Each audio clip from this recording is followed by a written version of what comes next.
Let's start with Creighton and Do it. Louisville, just for the sake of conversation, because I think this is an interesting one, and I think I went into this one thinking, hey, I kind of like Creighton in this game. But after my research, I think I'm going to go with Louisville here. Quietly, Louisville has been one of those teams that caught fire down the stretch, and if you look at their offense especially, man, has it been good. Since the start of the new season, or not the new season, the new year, January 1st, they rank 11th nationally in offensive efficiency. And of course, experience matters this time of year. And they have two guys that actually played against each other in March Madness just last year. Chucky Hepburn, of course, leading scorer for Louisville, played for Wisconsin. And Terrence Edwards played for James Madison, who actually upset Chucky Hepburn in Wisconsin last year. So I think those two guys combining to be the two lead faces for Louisville, I think that's going to help Louisville in this one. And it just feels like Creighton is kind of all over the place. It is a scary team to bet against because here and there they'll put it all together. And they are a very efficient team, especially at shooting the 2-point shots. Number 2 in the nation in 2-point efficiency. Ryan Kalkbrenner, of course, a big part of that. We talk about experience. Feels like this guy's been the face of the franchise for a while. So he's a guy that averaged 17 points, 8 rebounds a game. And of course, he's going to be their go-to guy down the stretch. But Creighton's defense, of course, is their weakness. I think Louisville's going to get some good looks here, and they've been good at shooting the three, shot 37% in conference play. So I'm going to go with Louisville here. They have won straight up 10 straight games as favorites. So when Louisville is favored, usually it's a smart play on the Cardinals.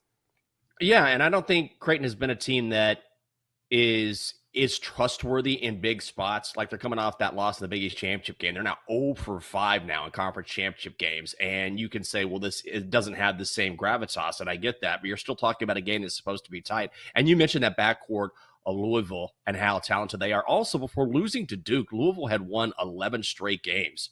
So what their one loss out of the last 12 games comes to arguably the best team in the country. Cardinals are also 4-2 against the number in their last 6 games. And one thing that is an X factor in this game, and we'll also talk about X factors throughout the show, is that this game is being played in Lexington.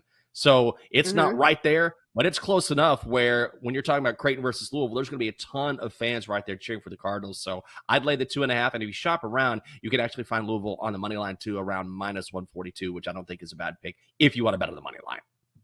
Yeah, this might make the card for me. Again, I hate fading those teams that can kind of go off, and Creighton feels like one of those teams that you're either going to get like an outright win or they're going to get smoked. So I don't know. I think I'd rather trust the Cardinals here. So I will. Okay, well, I'm going to do the same thing. I know another game that we are both on, and we've talked about it a little bit, but we can go more in depth, is High Point getting 8.5. This has gone down to 7.5. So we've seen some money come in on High Point, but you're seeing a lot of bettors bet on High Point outright today.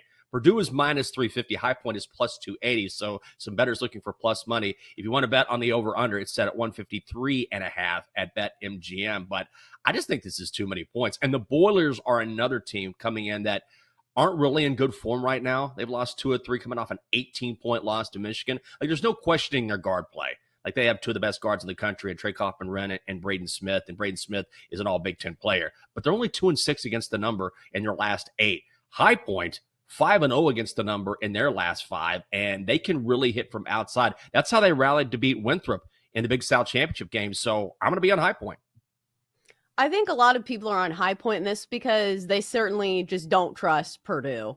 And we've seen it. Purdue, when they're playing poorly, they can look real bad. Remember that game against Indiana? They got smoked 73-58 to a team that fired their head coach. You know, this is a Purdue team that has a first-team All-American in Braden Smith. This is not what Purdue should be doing. And you mentioned that it's a team that's not riding a ton of momentum going into March. So I think it's more that for a lot of people. But if you do look at High Point, they fit the traditional mold of a giant killer, a top 25 offense. They're going to shoot a ton of threes. And if those go in, obviously that's where the trouble starts. They rank in the top 50 in 3-point and 2-point percentage. So sometimes we see these smaller teams that can make up for a lack of size down low by shooting a ton of threes. So it's going to be a little volatile. Of course, 3-point plays or 3-pointers are not the most trustworthy shots to depend on. But if those go in, I think High Point certainly has a chance. And if you're giving me 7.5 points, I am going to be on High Point. Yep, I'm going to nail that as well. Okay, we also have Montana and Wisconsin. Montana, the 4 seed or 14th seed, I should say, taking on the 3 seed Wisconsin. Wisconsin laying 17.5. And then at 2 o'clock today, we have the 16th seed SIU Edwardsville taking on number 1 Houston. And the Cougars laying a massive 29.5 points. I am not betting either of these games, but are you? Yeah, I don't think I'm betting the Wisconsin and Montana game because here's the thing. If you're new to betting, if you haven't bet on some of these big spreads before, it's not a handicap. Like the handicap's going to be Wisconsin is much better than Montana. That is built into the number. And especially it's easy to look at Wisconsin and, that last game they played in the Big Ten Championship, say, whoa, that offense, you want to trust them to cover 17.5? But for most of the season, they've been one of the most efficient offenses in all of college hoops. So do not base your bet on a one-game sample size, especially when they were going against a really hot team. As for the Houston game, let me run this by you, Jenks, because I know across the network, Ryan Horvat is super sold on this play. He said he's going to shave his head if SIU Edwardsville goes over their team total, but it's 49.5.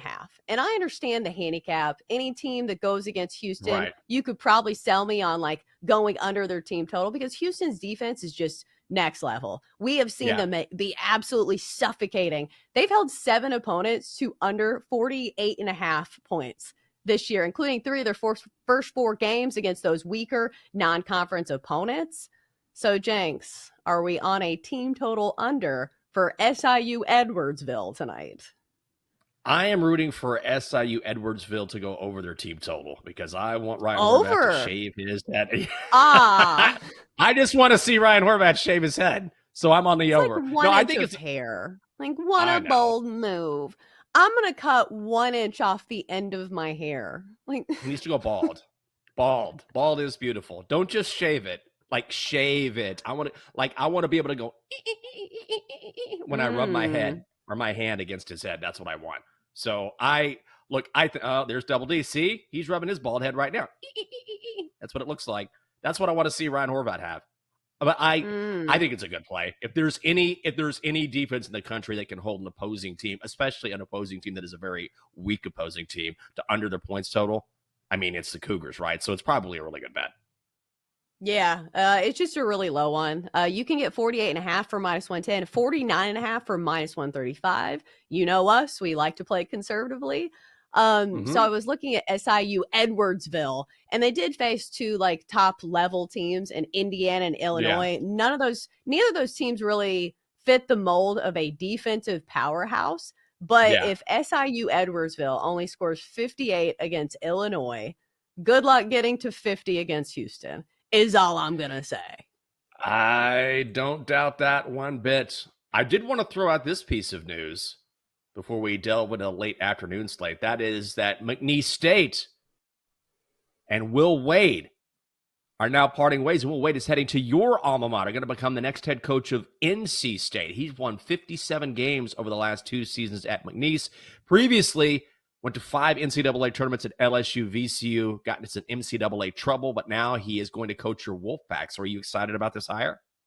Hell yeah. I feel like this is the best hire that NC State could have made. It feels like we finally went at something. And I understand we went to the Final Four last year, but like, look at us now. Not even in the tournament, and we just fired our head coach. Will Wade, we know he's had his issues when it comes to compliance and when it comes to, I don't know, staying within the rules, but listen, if you ain't cheating, you ain't trying. And for my NC State Wolfpack, we just want to win. If he can do it at McNeese State, he should be able to do it in the ACC with the program and the NIL money that NC State has, or at least continues to ask me for. Hey, Chelsea, you want to support us? I already supported you. I paid my college tuition. Was that not enough? But yes, love the hire for NC State. My favorite part of this whole story, I mean, he was in some serious trouble for a while, had a show cause against him, but was also caught on a wiretap in 2019 saying he had a strong-ass offer to recruit. I know that was 6 years ago now, but now back in the big time, and he is a hell of a head coach. There's no doubt about that. But McNeese State plays this afternoon against number 5 Clemson. McNeese State, the 12 seed. Clemson is laying 7.5. Clemson is -325. McNeese is +260. Total is 134.5. You don't have to bet this game, but how does it affect maybe how you approach it when the head coach is going to be Gonzo? I don't think it matters that much. Like, it's not going to change Yeah. their day-to-day preparation. And in fact, maybe it just gives the team a little bit more hype. I think if it was against any other team, Clemson's one of those teams that I don't really want to fade. I always feel like people never give them enough credit, and they're a good team. Like, people Hmm. forget, they've been one of the best teams in the ACC, albeit a down year, but a top 25 offense and defense, and a team that made a run last year in the NCAA tournament. So against any other team, I'd say, hey, McNeese State, yeah, I'll take the points. I don't know. I don't really want to fade Clemson.